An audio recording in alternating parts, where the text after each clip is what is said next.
Dans son post, Gianni Alpha réagit de manière satirique aux apparitions d'Azaya et de Bintou Camisoko au festival panafricain, PANAF, en faisant allusion à leur couple et à leur mariage de manière humoristique. Gianni commence par mentionner le couple Camisoko, rappelant au public le surnom que la communauté leur a attribué, soulignant leur image de couple très médiatisée et admirée en Guinée.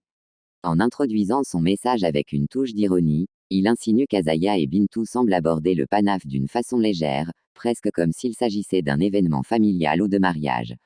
Gianni Alpha utilise le terme « mariage de Mimiche » pour accentuer l'idée d'un événement mondain, marquant et festif, insinuant que le couple semble prendre ce festival comme une plateforme pour se mettre en avant plutôt que de se concentrer sur la dimension culturelle et panafricaine de l'événement. Ce parallèle humoristique attire l'attention sur la notoriété publique d'Azaya et de Bintou, notamment leur mariage qui a été largement suivi par les fans et les médias en Guinée.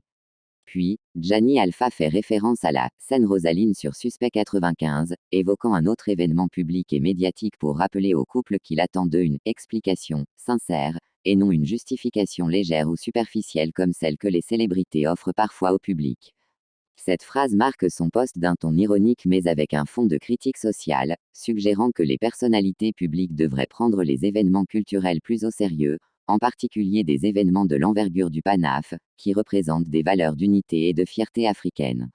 Dans l'ensemble, le post de Gianni Alpha se veut humoristique tout en adressant une critique subtile aux célébrités qui utilisent leur popularité pour faire des apparitions publiques dans des contextes culturels sans forcément s'y impliquer sérieusement.